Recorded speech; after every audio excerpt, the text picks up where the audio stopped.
시편 1편 1절로 3절까지 말씀을 제가 봉독하도록 하겠습니다.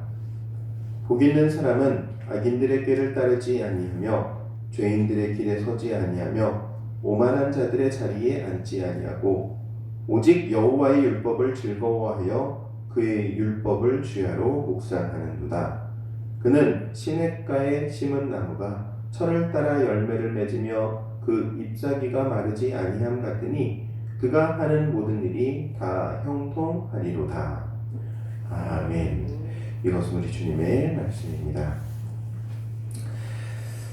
어제에 이어서 오늘도 형통이라는 주제로 함께 말씀을 나누고자 합니다. 시편 1편 3절 말씀을 보면은 모든 일이 다 형통한 사람에 대한 이야기가 나옵니다. 이렇게 묘사하고 있습니다. 시냇가에 심은 나무가 철을 따라 열매를 맺는다. 철을 따라 열매를 맺는다는 것은 그 어떠한 시기든지 항상 그의 삶에 열매가 있다는 이야기입니다. 봄, 여름, 가을, 겨울, 여러분 보통 열매 맺는 계절이 언제입니까? 우리는 가을을 떠올립니다. 그런데 지금 이 형통한 사람은 철을 따라서 그 모든 계절에 봄에 맞는 열매를, 여름에는 여름의 열매를, 가을에도 겨울에도 계속해서 열매를 맺어가는 삶을 산다, 이렇게 말씀하고 있습니다. 사랑하는 다인교회 성도 여러분, 여러분의 삶에 항상 열매가 있기를 주의 이름으로 축복합니다. 오늘 말씀을 통하여서 우리에게 주시는 교훈 중에 한 가지는 행복이라는 교훈이 있습니다. 우리는 보통 흔히 복 하면은 하나님께서 우리에게 주시는 축복을 떠올립니다. 그런데 이 시편 1편은 그런 하나님께서 주시는 축복이 아닌 사람이 누리는 행복에 대해서 말씀하고 계십니다. 하나님께서 내게 주신 복들이 참 많이 있죠. 좋은 남편, 좋은 아내를 만나는 것 복입니다. 하나님께서 주신 큰 복 중에 하나죠. 그런데 내가 배우자와 함께 알콩달콩 살아가는 그것은 행복입니다.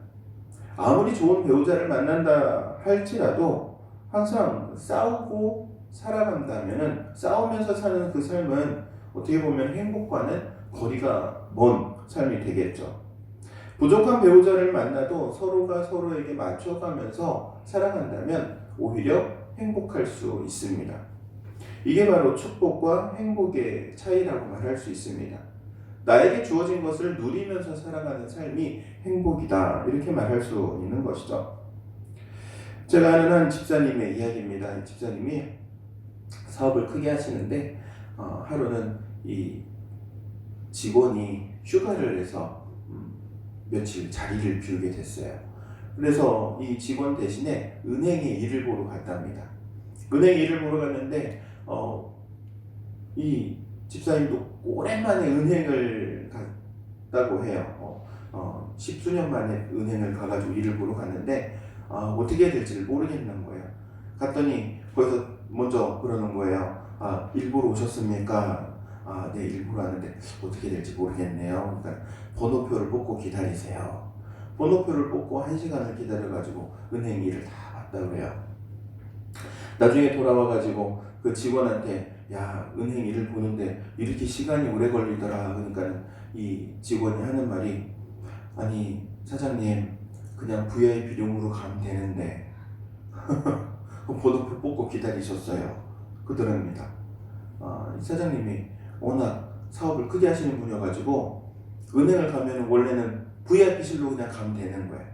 근데 직원은 항상 VIP실로 가가지고 일을 봤는데 이 사장님은 모르니까 오히려 누리기는 직원이 누리고 그랬다는 거예요. 여러분, 하나님께서 우리에게 주시는 복이 있고 그 복을 누리는 게 있는데 우리는 누리는 삶을 살아야 할 줄로 믿습니다. 그게 행복한 사람이라는 거예요. 그런데 그렇게 행복한 삶을 살기 위해 우리가 갖춰야 할 게 있다고 성경은 교훈하고 있어요. 오늘 말씀은 세 가지를 이야기하고 있습니다. 먼저 첫 번째는요, 시편 1편 1절 말씀에 이렇게 말씀하고 있죠. 악인들의 꾀를 따르지 않는다. 악인들의 꾀를 따르지 않는다.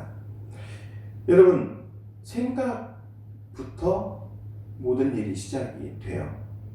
선한 일은 선한 생각으로부터 시작해요. 그런데 반대로 악한 일도 악한 생각으로부터 시작하는 거예요. 모든 일들이 생각으로부터 시작하기 때문에 이 생각을 잘해야 합니다. 살아가는 생각, 살려는 생각, 생각이라고 해요. 근데 죽으려고 하는 마음, 죽으려고 하는 것을 사각이라고 얘기를 하죠. 죽는 생각. 여러분, 우리는 항상 살 생각을 해야 될 줄로 믿습니다. 특별히 살아가면서 이건 아닌데 하는 그런 마음이 들 수가 있어요. 하나님께서 우리에게 주신 안전장치예요. 이건 아닌데 그러면은 안 하는 게 제일 좋아요. 형통의 사람 그러면 우리 요셉을 떠올리죠. 요셉 같은 경우에는 그가 보디발의 집에 팔려갔을 때 보디발의 아내가 이 요셉을 유혹을 합니다. 나와 동침하자. 그리고 유혹하죠. 그때 요셉이 뭐라고 어떻게 반응을 합니까? 이같이 악한 일을 나는 할 수가 없습니다. 그리고 보디발의 아내가 겉옷을 붙잡으니까는 이 겉옷을 벗어버리고 도망가 버리죠. 그랬는데 결국엔 억울한 누명을 쓰고 감옥에 가게 됩니다. 일련의 과정을 보면 형통이랑은 멀죠. 왜냐하면 억울한 누명도 썼고 감옥도 가게 되었기 때문에. 그런데 그렇게 억울한 누명을 쓰고 감옥에 가게 된 가장 큰 이유가 어디 있냐면은 그의 생각이 선한 생각이었기 때문에 그래요. 우리가 선한 생각을 품고 살아가면은 억울한 일을 당할 수도 있어요. 참담한 일을 겪을 수도 있어요. 그런데 오히려 그게 하나님께서 예비하신 형통으로 가는 지름길일 수도 있다는 거예요. 그렇기 때문에 우리는 항상 생각을 잘해야 합니다. 그리고 두 번째, 죄인들의 길에 서지 말라고 말씀하고 있어요. 죄인들의 길. 길은요, 두 가지 길이 있죠. 예수님께서 말씀하십니다. 넓은 길, 좁은 길, 두 가지 길이 있다. 넓은 길 가기 편한 길입니다. 가기 쉬운 길입니다. 그런데 그 길이 멸망으로 가는 지름길이라고 말씀합니다. 오히려 좁은 길로 가기를 힘쓰라고 말합니다. 남들이 가지 않는 길로 가라고 말씀하고 계시죠. 여러분, 우리는 선한 길로 가야 될 줄로 믿습니다. 그리고 그 선한 길이 좁고 협착하고 어려운 길이기에 그 길을 가는 가치가 더 있는 것이죠. 잘 되는 것 같아서 그 길을 가고 있다. 오히려 멸망으로 가는 직통버스일 수도 있다는 사실을 기억해야만 하는 것이죠. 그리고 세 번째로는 오만한 자들의 자리에 앉지 마라 이렇게 말씀하고 계십니다. 이 오만한 자들, 사람이 교만해지면은 사람들 위에 서려고 합니다. 항상 권력이라고 말하는 것이 그렇죠. 그런데 우리는 항상 겸손함을 잃지 말아야 합니다. 하나님을 높여야 하고 나는 낮은 자리에 있는 것, 이게 바로 겸손입니다. 성경은 세 가지 길을 걷는 사람에 대하여서 그들은 결국에는 멸망하게 될 것이라고 말씀하고 계시죠. 악인들의 꾀를 따르고 죄인들의 길에 서고 오만한 자들의 자리에 앉는 그 사람은 결국에는 멸망의 길로 가고 있다. 사랑하는 당인교회 성도 여러분, 우리가 신앙생활을 하는 가장 큰 이유는 내가 피해야 할 것을 피할 길을 알기 위해서입니다. 하나님의 뜻이 무엇인지를 깨닫고 분별하고 내가 피해야 할 것, 내가 멀리해야 할 것, 그리고 내가 내 삶에서 끊어내야 할 것이 무엇인지를 알고 끊어내는 것. 그럴 때 바로 하나님께서 허락하시는 형통의 삶이 열어진다는 사실을 기억하시기를 주의 이름으로 권면드립니다.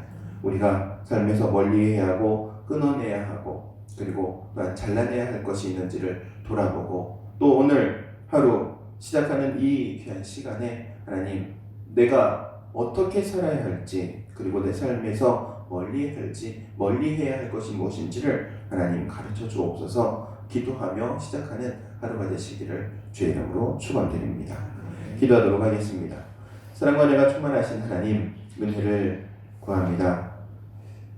새해를 맞이하며 또한 우리의 삶을 돌아보고 우리가 우리의 삶의 모습 가운데서 버려야 할 것들, 멀리해야 할 것들, 끊어내야 할 것들이 있는지를 돌아보게 하시고 하나님께서 기뻐하실 만한 모습이 무엇인지를 다시 한번 분별하며 나아갈 수 있는 귀한 은혜가 있게 하옵소서. 2022년도 한 해가 하나님이 기뻐하시는 해가 되기를 원하며 또한 우리의 삶에 하나님께서 인도하시는 형통회로의 길로 나아가기를 원하오니 주님 친히 인도하여 주옵소서. 예수님의 이름으로 기도하옵나이다. 아멘.